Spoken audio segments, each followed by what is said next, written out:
लगातार इस बड़ी खबर पर नजर बनी हुई है, किस तरीके से सीधी में एक बड़ा घटनाक्रम सामने आया, बड़ा हादसा सामने आया है, बड़ी बड़ी दुर्घटना सामने आई है। नहर में एक यात्री बस जा गिरी है। फिलहाल जो जानकारी मिल रही है, लगातार जो हताहत है उनकी संख्या बढ़ सकती है। बड़ी खबर,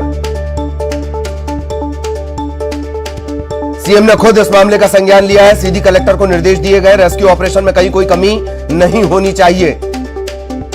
और खबर जो मिल रही है, हताहतों की संख्या बढ़ सकती है। परेशान करने की हद तक, चिंता करने की, गंभीर चिंता करने की हद तक हताहतों की संख्या बढ़ सकती है। अब तक जो जानकारी मिली है, अपडेट एक नजर में जान लीजिए।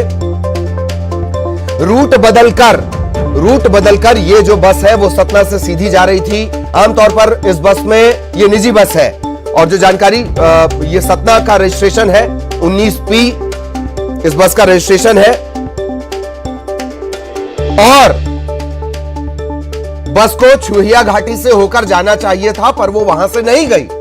वो इस नहर के किनारे वाले रास्ते को उस बस ने लिया, क्योंकि जो छुहिया घाटी वाला रोड है वहां पर जाम लगा हुआ है। आज से नहीं लगा हुआ है, 3 से 4 दिन उस जाम को हो गए हैं। आप ये अंदाजा लगाइए कि इसी तरीके से लापरवाहियां बढ़ती जा रही होंगी।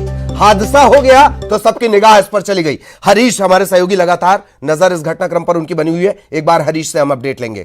हरीश, कब की घटना से लेकर अब तक बहुत शॉर्ट में सबसे पहले अपडेट बताइए, कैसे घटना हुई ये बताइए। बिल्कुल ललित, एक बड़ी लापरवाही है, चूंकि बेहद बड़ा हादसा है। इसमें बड़ा जो कारण माना जा रहा है, तो तेज रफ्तार कारण माना जा रहा है, तेज रफ्तार में पूरा हादसा हुआ है। इसमें बड़ी वजह है अब तक की जो बस है, तो बस अभी पानी में कहीं दिख नहीं रही। हालांकि प्रशासन हुआ है और वहाँ लोगों की तलाश कर रहे हैं, लेकिन कामयाबी प्रशासन को अब तक हासिल नहीं हो चुकी है, क्योंकि 8 बजे का पूरा 8 साढ़े 8 बजे का पूरा वाकया है। अब तक 10 बज चुके हैं, 10 से ऊपर भी हो चुके हैं, लेकिन अभी तक प्रशासन की किसी प्रकार की कोई कामयाबी हासिल नहीं होगी। लेकिन जो 4 लोगों की मौत हुई है या 7 लोगों को जो बाहर निकाला गया हो, तो ग्रामीणों द्वारा बाहर निकाला गया है, जिसके बाद प्रशासनिक अमलों को सूचना दी गई थी। लेकिन वहाँ प्रशासनिक अमले की जो टीम है वो पहुंचने के बाद भी अब तक किसी प्रकार की कोई वो नहीं कर पा रही है। और लगातार जो है तो कोशिशें जरूर की जा रही हैं, लेकिन कोशिशें अभी अब तक प्रशासन की सफल नहीं हो पाई है। ललित, कामयाबी नहीं मिल पाई है। 8 बजे का यह हादसा है। और हरीश, थोड़ा सा इस नहर के बारे में बताएं। शरदेंदु तिवारी जुड़े थे, उन्होंने कहा है कि हमने बाणसागर से पानी की सप्लाई रोकी है। पानी की सप्लाई रोकने के बाद नहर का जलस्तर कम होने में तकरीबन 2 घंटे लग जाएंगे। मतलब अभी भी 2 घंटे तक यह साफ नहीं है कि 50 से ज्यादा लोगों की जिंदगी की स्थिति है क्या। हरीश, बिल्कुल बिल्कुल ललित, जिस तरीके से 2 घंटे के बाद इसमें हो पाएगा, लेकिन सबसे बड़ी बात है क्योंकि ये नहर जो है यूपी को जोड़ती है, यूपी तक यहाँ से पानी जाता है। ये माना जा सकता है और कहा जा सकता है कि बेहद गहरी नहर और बेहद चौड़ी नहर है, जिस वजह से पूरी बस, जो कि बड़ी बस होती है, और पूरी नहर में समा गई है। अब तक घटना को 2 घंटे से अधिक बीत चुके हैं, लेकिन बस का कोई रसा पता अब तक नहर के पानी में नहीं चल सका कि बस कहाँ चली गई है, या घटना स्थल पर ही बस पड़ी है, या वहाँ से बहाव की स्थिति में कहीं दूसरे जगह तक बह चुकी है। जी हरीश, इस सड़क के बारे में भी बताएं। जानकारी यह है कि ये सड़क इसी तरीके से नहर के बगल में पैरेलल चलती है। साथ ही एक और सड़क की भी जानकारी शरदेंदु तिवारी दे रहे थे। आखिर, और ऐसा नहीं है कि ये पहला हादसा है, इस नहर से लगे हादसे लगातार सुर्खियां बनते हैं। हरीश, बिल्कुल बिल्कुल बिल्कुल ललित, जिस तरीके से मुख्य मार्ग है, तो मुख्य मार्ग वहीं से निकलता है, क्योंकि सतना, रीवा और सीरी को और शहडोल को जोड़ने वाला जो मार्ग है तो वही मार्ग है, और वहां से अधिकतर वाहन जो है तो वही चलते हैं। लेकिन जो बड़ी चीज है, जो बड़ी बात है, तो सड़कें तो हैं, लेकिन इसमें हादसे का कारण बन रहता है। तो जरूर प्रशासनिक और जनप्रतिनिधियों द्वारा कहा जाता है कि इसमें सुधार किया जाएगा, लेकिन ऐसा कोई सुधार नहीं होता। हालांकि इसमें ये भी है कि जो पूरा जहाँ एक हादसा हुआ है, उस जहाँ हादसे के ठीक बगल में वहाँ एक बड़ा गड्ढा है, जिसपे बस जो है तो अपने आप को नहीं संभाल पाई और अनियंत्रित होकर नहर में समा गई। ललित,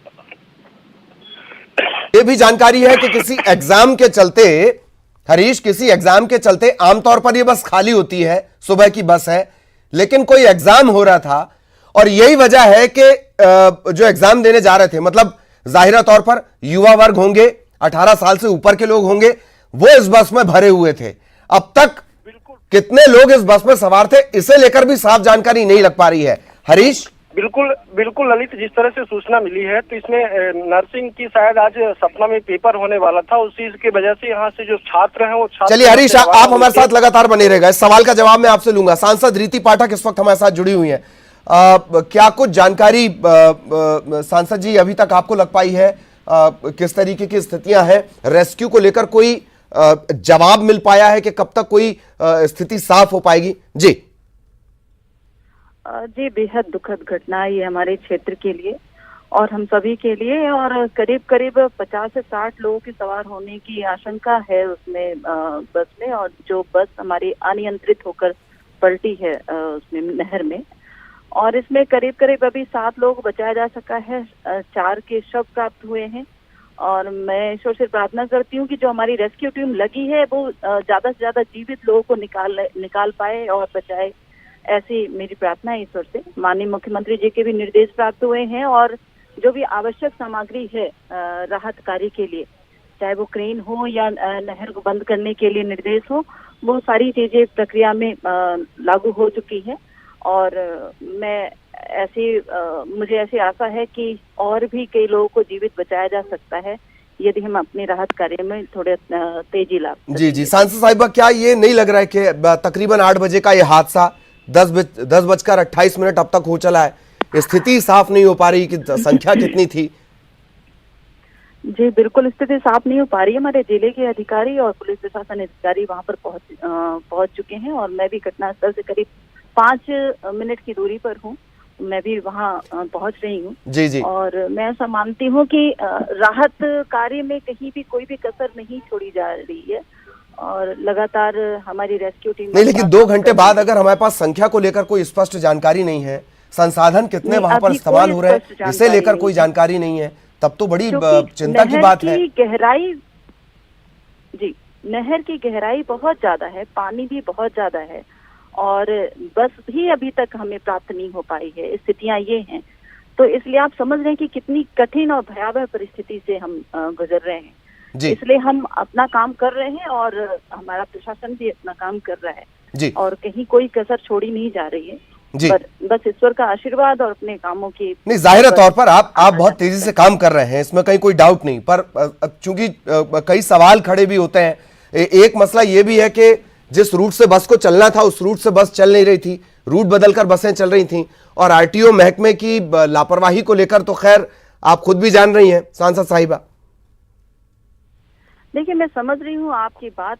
जब कोई भी घटना घटित होती है तो निश्चित रूप से उस पर ये क्यों हुई कारण एक बनता है सामान्य सा, कि किस तरह की लापरवाही हुई, ये नैतिक था या अनैतिक था। ये सारी चीजें देखिए समीक्षा और जांच का विषय बनता है और निश्चित रूप से ये इसकी जांच होगी और जो भी इस घटना के लिए दोषी पाए जाएंगे उनको दंडित किया जाएगा, उन पर कार्रवाई की जाएगी।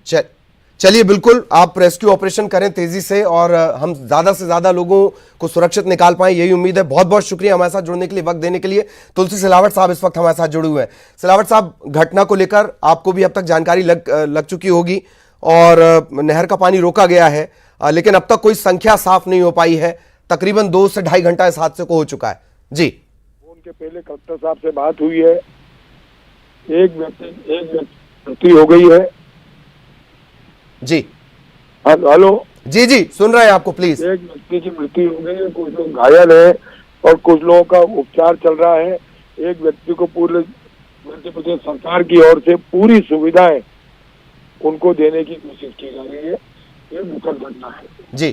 जी बसेस का परमिट किसी और रूट का, बसेस चल किसी और रूट से रही थी, इस तरह की भी जानकारी अभी पूरे संज्ञान में आ जाएगी, फिर मैं आपको रिंग करूंगा। अभी तो पहले इनका इलाज और ये इनके उपचार की व्यवस्था करूं पहले। जी, ठीक है ना। जी, कहीं क्या रेस्क्यू ऑपरेशन में जांच करा ली जाएगी? जी, रेस्क्यू ऑपरेशन में कुछ गति रफ्तार उसकी बढ़ाई जाएगी सिलावट साहब? क्या जी? रेस्क्यू की स्पीड थोड़ी और बढ़ाई जाएगी? अभी देखते हैं कि पहले ये मैंने बोला ना, ये गंभीर घटना है, इसकी पहले जांच करा लें, फिर मैं आपसे बात करूंगा।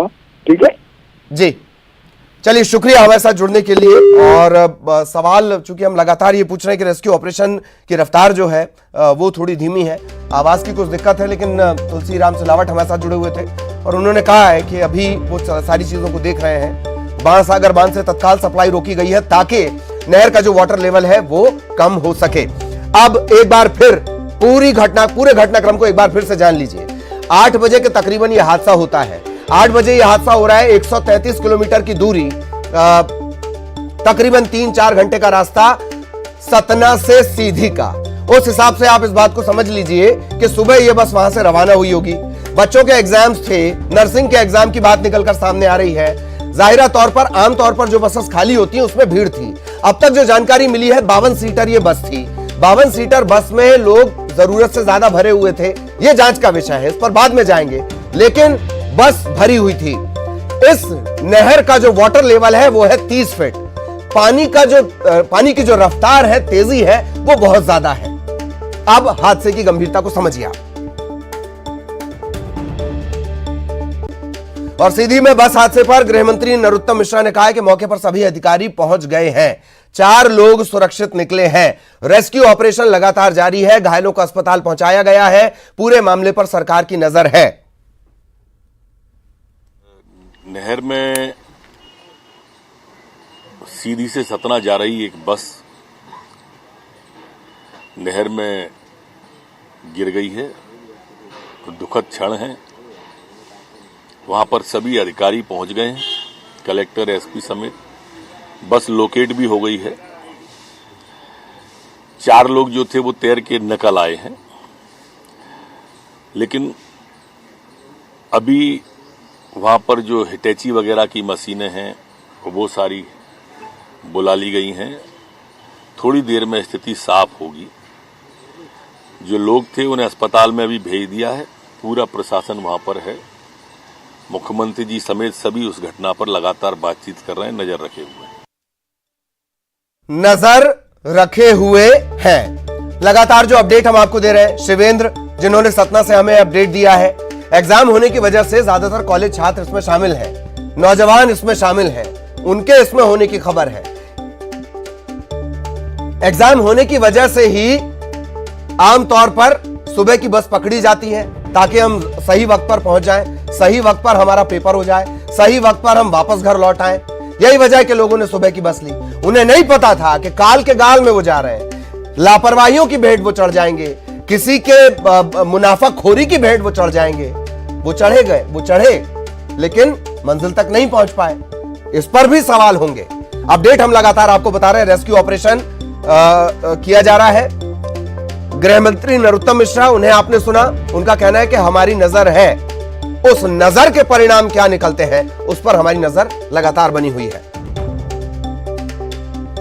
सहयोगी मनोज लगातार हमारे साथ बने हुए हैं। सीधा आपको भोपाल लिए चलेंगे। भोपाल के नजरिए से भी इस घटना को समझें, वो भी तब जबकि हमारे जो ज्यादातर जिम्मेदार महकमे हैं उन्हें क्लीन चिट देने की बहुत जल्दी होती है। सबसे पहले इस हादसे को लेकर भी हम मनोज से बात करेंगे। मुख्यमंत्री खुद लगातार इस पूरे घटनाक्रम पर नजर रखे हुए हैं। बाणसागर बांध से इस नहर में पानी आता है, सप्लाई अभी रोकी गई है। बिना सप्लाई रोके रेस्क्यू ऑपरेशन में रफ्तार नहीं आ पाएगी। बस पानी में डूब गई है। 52 सीटर ये बस थी। निजी बसों के क्या हाल होते हैं ये बताने की जरूरत नहीं किसी को भी। लोगों का सतना पहुंचने का सिलसिला जारी है। वो बस स्टैंड जाकर मालूमात हासिल कर रहे हैं, जानकारी हासिल कर रहे हैं।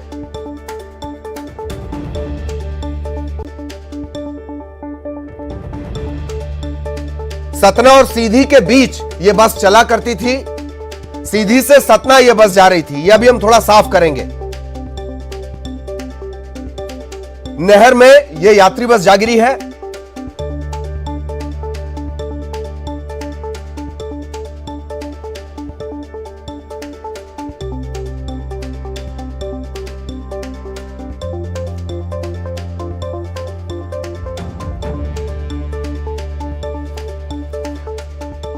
तो ये नहर और इसकी तस्वीरें हम लगातार आपको दिखा रहे हैं। रेस्क्यू ऑपरेशन शुरू कर दिया गया है। 50 से 52-50 के करीब यात्रियों के होने की बात कही जा रही है। 7 लोग सुरक्षित निकाल लिए गए हैं। जानकारी यह भी है कि 4 लोग जो हैं उनकी जान नहीं बचाई जा सकी है, लेकिन अभी भी कई मुसाफिर हैं जिनका पता किया जा रहा है। कई यात्री हैं जिनके बारे में जानकारी नहीं लग पाई है। मनोज हमारे साथ जुड़े हुए हैं। मनोज, क्या कुछ भोपाल सीधी में हुई इस घटना को लेकर भोपाल से क्या कुछ हो रहा है, ताकि जल्द से जल्द यात्रियों के बारे में जानकारी लग पाए? क्या कुछ अपडेट आपके पास? खबर यह भी है कि रामखिलावन ने कहीं चर्चा में यह भी कहा है कि हो सकता है कि हताहतों की संख्या ज्यादा हो जाए, बढ़ जाए, और वो जो आंकड़ा बता रहे हैं वो बहुत डरावना है। मनोज। ललित, बिल्कुल, क्योंकि अभी तक ये पता नहीं लग पाया कि कितनी संख्या में जो लोग थे, जो यात्री थे, वो इस बस में बैठे हुए थे। हालांकि जो जानकारी निकल के आई है, जो सीटों के हिसाब से बात करें तो 60 सीटों से ज़्यादा संख्या में यहाँ इस बस के अंदर लोग सवार हो सकते हैं, ऐसा अनुमान लगाया जा रहा है। कोई अभी आधिकारिक पुष्टि इसकी नहीं हुई है। यही कारण है कि इस तरीके की आशंका और संभावनाएँ अब जाहिर की जाने लगी, और जानकारी भी अब निकल कर आ रही है कि जो मौत का आंकड़ा है वो आगे बढ़ सकता है, क्योंकि लगातार जो भोपाल से मॉनिटरिंग सरकार के स्तर पर की जा रही है। खुद मुख्यमंत्री शिवराज सिंह चौहान लगातार इस पूरे घटनाक्रम पे नज़र बनाए हुए, तमाम जो दिशा निर्देश भोपाल से देना थे वो तमाम दिशा निर्देश दिए जा चुके हैं। खुद गृह मंत्री नरोत्तम मिश्रा लगातार अधिकारियों से बातचीत कर रहे हैं। वहाँ के आईजी, कलेक्टर और तमाम जो पुलिस के और प्रशासन के अधिकारी हैं, उनको सख्त निर्देश दिए गए, किसी तरीके से वहाँ पर रेस्क्यू काम में कोई भी कमी नहीं होनी चाहिए। जो भी ज़रूरत है वो तत्काल प्रशासन के द्वारा सरकार के स्तर पर बताए, उन कमियों को भी दूर करने का काम किया जाएगा। पहली प्राथमिकता जो लोग वहाँ पर हैं, जो संख्या अभी तक नहीं आ पाई है, उन लोगों को वहाँ से निकाल कर अस्पताल पहुँचाने की पहली प्राथमिकता। यही कारण है कि लगातार वहाँ पर जो तमाम मशीनों के जरिए उस बस को निकालने का काम किया जा रहा है, तमाम मशीनों को वहाँ पर पहुँचा दिया गया। तमाम जो पुलिस के और प्रशासन के और तमाम जो दूसरे विभाग के अधिकारी है वो भी लगातार वहां पर पहुंचे हुए। लगातार ये कोशिश की जा रही है कि जो बस है उसको किसी तरीके से वहां से निकालकर जो लोग उसमें फंसे हैं उनको सकुशल बाहर निकाला जाए, और जो घायल है उनको अस्पताल पहुंचाया जाए।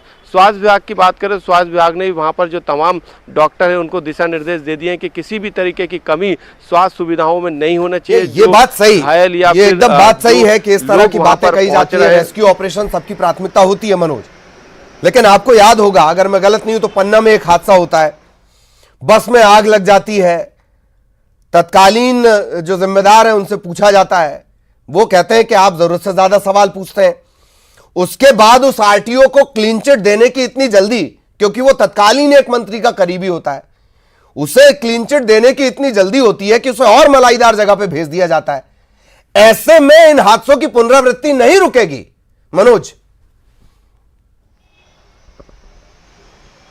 जी बिल्कुल ललित, क्योंकि ये घटना पहली नहीं है, इससे पहले भी तमाम घटनाएं मध्य प्रदेश में हो चुकी हैं और तमाम अधिकारियों के द्वारा जांच का हवाला दिया जाता, सरकार के द्वारा भी जांच का हवाला दिया जाता और जांच की जाती है और अधिकारियों को हटाने का काम भी किया जाता है। इस घटना में भी यही बात अधिकारी कह रहे हैं कि सबसे पहली प्राथमिकता हमारी रेस्क्यू की है, उसके बाद हम जाँच कराएंगे, जाँच में जो दोषी पाया जाएगा, जो लापरवाही सामने आएगी उस पर कार्रवाई की जाएगी। लेकिन जाँच में जो दोषी पाए जाते हैं उनको किस तरीके से क्लीन चिट दी जाती है, ये पिछले कई घटनाओं में सामने आ चुका। तो ऐसे में दोबारा जब घटनाएं होती फिर से वही प्रोसेस इस्तेमाल, जो सरकारी ढर्रा रहता है वही जांच का सिस्टम बैठता है वही। लेकिन इन घटनाओं पर किस तरीके से लगाम लगाई जाए, परिवहन विभाग किस, चलिए मैं आपको रोकना चाह रहा हूं मनोज, आप लगातार हमारे साथ बने रहेगा। अशोक पांडे साहब, आप टीआई हैं, वो इस वक्त हमारे साथ जुड़े हुए हैं। पांडे साहब, फिलहाल कैसी क्या स्थिति है और क्या ये साफ हो पाया कहां से कहां ये बस जा रही थी? जी पांडे साहब, आप मुझे सुन पा रहे हैं? आवाज नहीं आ रही, बहुत कम आ रही, समझ में नहीं आ रहा। पांडे साहब, फिलहाल क्या स्थिति है ये आप हमारे दर्शकों को बताएंगे, किस तरीके से रेस्क्यू चल रहा है? पांडे साहब, गोताखोरों की टीम आ चुकी है सीधी से, प्रशासन के सभी अधिकारी पहुंच चुके हैं, IG sir, DIG sir, collector, SP sir, सभी अधिकारी मौके पे हैं, डॉक्टरों की टीम है मौके पे। गोताखोर अपना प्रयास कर रहे हैं। बस डूबी हुई है नहर में, बस अभी दिख नहीं रही है। बाढ़ सागर का पानी ऊपर से रुकवा दिया गया है, करीब 5 फीट 6 फीट पानी घट गया है, लेकिन अभी भी बस दिख नहीं रही है। जी, प्रयास चल रहा है। जी, कितने लोग करीब रहे होंगे पांडे साहब इस बस में, क्या ये साफ हो पाया? और कहां से कहां ये बस जा रही थी? ये परिहार ट्रेवल्स की बस है, ये सिंधी से सतना जा रही थी।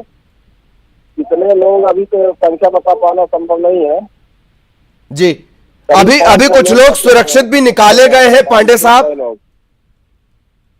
जी जी, कुछ लोग सुरक्षित भी निकाले गए, कुछ बाहर भी आए हैं, उन्होंने कुछ जानकारी दी है सुरक्षित निकाले गए जी। जी। अभी कितनी देर और लगेगी कि ये साफ हो पाए कि क्या स्थिति है? बाण सागर का पानी घट रहा है जी, और बस को निकालने का प्रयास किया जा रहा है, क्रेन वगैरह लगी हुई है, लेकिन अभी सफलता नहीं मिली। हाँ, तकरीबन कितना फीट का वाटर लेवल अभी होगा पांडे साहब, कुछ अंदाजे से बताएं। अभी मेरे अंदाज से लगभग 20 फीट 22 फीट और होगा पानी, काफी गहरी नहर है जी। हाँ। चलिए, बिल्कुल आप रेस्क्यू में लगे रहें। धन्यवाद हमें वक्त देने के लिए। थाना प्रभारी रामपुर नैकिन पांडे साहब हमारे साथ जुड़े हुए थे। लगातार ये कोशिश की जा रही है। रजनीश अग्रवाल साहब इस वक्त हमारे साथ जुड़े हुए हैं। रजनीश अग्रवाल साहब, सीधी में दर्दनाक हादसा।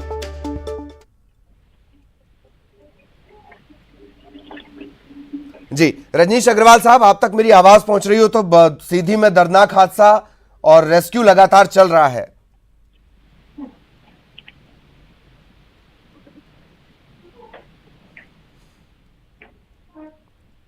चलिए, हम फिर से संपर्क करने की कोशिश करेंगे और रजनीश अग्रवाल साहब हमारे साथ जुड़ेंगे, तब उनसे और भी सवाल पूछे जाएंगे। ये हादसा बड़ा हादसा, 7 लोग सुरक्षित निकाले गए हैं और रजनीश अग्रवाल साहब इस वक्त एक बार फिर हमारे साथ जुड़ चुके हैं। रजनीश अग्रवाल साहब, सीधी में हादसा, बाण सागर का पानी भी रोका गया है पर रेस्क्यू में अभी वक्त लगेगा। जी देखिए, बहुत दुखद घटना है। जिस प्रकार से समाचार आ रहे हैं, वहाँ पूरा प्रशासन जुटा हुआ है कि कैसे इसमें यात्रियों को बचाया जा सके। और मुझे लगता है कि घटना घटने के जो भी कारण रहे हों, लेकिन पहला सबसे वाला काम है कि लोगों को बचाया जा सके, जितना भी संभव हो सके उसमें लोग जुटे हुए हैं। और मुझे लगता है कि जो लोग इसमें काम में जुटे हुए हैं राहत के, तो उनको करने दिया जाए। जी, हालांकि सभी लोग लगातार लगे हुए हैं, रेस्क्यू का ये वक्त है। कुछ लोग इसमें भी ट्वीट कर दे रहे हैं, बेतुके ट्वीट कर रहे हैं, क्या कहेंगे उनके लिए? मैं तो यही कहूंगा ललित जी कि बुरी नजर वालों, तुम्हारा मुंह काला। बड़े अचरज की बात है। इस मौके पर कम से कम सियासत से इतर होकर सोचना चाहिए था अग्रवाल साहब। बिल्कुल, लेकिन जिनकी सोच में दोष है उनके क्या कर सकते हैं। जिनकी सोच में विकृति के कीड़े पड़ चुके हैं, उनके बारे में हम कुछ नहीं कह सकते। और मुझे लगता है कि हमें भी उनके बारे में समय जाया नहीं करना चाहिए। घटना बहुत दुखद है और मुझे लगता है कि तेजी के साथ में प्रशासन के जिम्मेदार लोग जुटे हुए हैं और जितने ज्यादा लोगों को बचाया जा सके उतना अच्छा होगा। और वो काम रेस्क्यू को लेकर क्या कुछ स्थिति आप तक अपडेट पहुंचा है? क्या कुछ रेस्क्यू को लेकर बताया जा रहा है, क्योंकि इसमें वक्त लगेगा अग्रवाल साहब? नहीं, देखिए, मुझे केवल इतनी जानकारी है कि प्रशासन तत्परता से जुटा है। जहां जो जरूरत है उस जरूरत को पूरा किया जा रहा है। कोई किसी भी प्रकार के साधन की कमी नहीं पड़ने दी जा रही है। और मुझे जो जानकारी है उस हिसाब से प्रशासन तत्परता के साथ जुटा है, तो जितना संभव हो सका क्या लोगों को बचाया जा पाएगा। जी जी, एक और बात जो निकलकर सामने आ रही है कि बस के जो परमिट थे, इस रूट के परमिट नहीं थे। छुइया घाटी जो है वहां पर किसी तरह का जाम लगा है, इसी वजह से ये रूट लिया जा रहा था बार बार।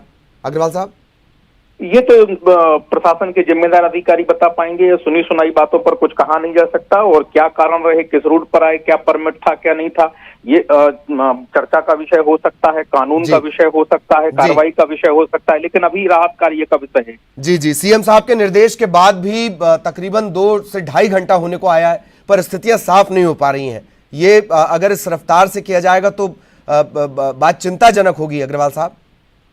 नहीं, जिस इलाके में ये घटना घटी है वहां तत्परता से प्रशासन जुटा है और उसमें कोई कोर कसर नहीं छोड़ी जा रही है। सीएम, सीएस हों, कलेक्टर हों और बाकी वहां के पुलिस के अधिकारी हों, राहत कार्य में कहीं किसी प्रकार की मुझे नहीं लगता कि कोई कोताही बरती जा रही है। जी, अगर कोई देरी होगी, किसी कारण से हुई होगी, तो और तेजी से आगे बढ़ने का काम किया जाएगा, लेकिन इस मामले में कोई कोताही नहीं बरती जाने वाली। जी जी जी, पुनरावृत्ति, एक और बड़ा अहम सवाल, हर बार यही सवाल उठता है, हालांकि रेस्क्यू प्राथमिकता है, पर पुनरावृत्ति ना हो, इसकी गारंटी कैसे हो अग्रवाल साहब? गारंटी तो आदमी होता है जी। संसार में आदमी होता है जो नियम कानून बने हैं, सरकार नीति बनाती है, कानून बनाती है, उसके पालन करवाने के लिए तमाम प्रकार के प्रशासन अधिकारी पुलिस बैठाती है, और उसके साथ साथ में आम जो जागरूक नागरिक है, जो जिसके पास में रिस्पॉन्सिबिलिटी है ऐसी बसों को चलाने की, चलवाने की, उनकी भी अपनी अकाउंटेबिलिटी होती है। तो हम जब बात करेंगे तो सबकी समीक्षा करना होगी, और कानून की दृष्टि से भी करना होगी और नैतिक और सामाजिक दृष्टि से भी करना होगी। चलिए, बहुत बहुत शुक्रिया आपका हमारे साथ जुड़ने के लिए। रजनीश अग्रवाल साहब हमारे साथ जुड़े हुए थे। लगातार कोशिश की जा रही है, जल्द से जल्द रेस्क्यू को। खुद मुख्यमंत्री इस पूरे मामले को देख रहे हैं और उन्होंने ही तत्काल निर्देश दिए हैं, कहीं किसी चीज में कोई कमी ना आए, संसाधन में कोई कमी ना आए, संसाधनों को तत्काल एक जगह किया जाए। अब तक जो अपडेट है वो आपको बता दें, अभी 20 फीट का वाटर लेवल, शुरुआत में जो जानकारी हमने आपको दी थी तकरीबन 30 फीट का वाटर लेवल था। मुख्यमंत्री ने निर्देश दिए, जल संसाधन मंत्री भी हमारे साथ जुड़े हुए थे, तुलसी सिलावट, उन्होंने भी ये साफ कहा बाण सागर की पानी की सप्लाई रोकी गई है। पानी का वाटर लेवल जैसे जैसे कम होगा रेस्क्यू की रफ्तार तेज होगी। ये साफ हो गया कि बस सीधी से सतना की तरफ जा रही थी। सतना में कोई एग्जाम था, ये थोड़ा हम साफ कर दें। शुरुआत में जानकारी मिली कि बस सतना से सीधी आ रही थी, बस सीधी से सतना की तरफ जा रही थी और यह हादसा हुआ है। लगातार हर अपडेट हम आप तक पहुंचा रहे हैं और यहां एक ब्रेक के लिए रुक रहे हैं।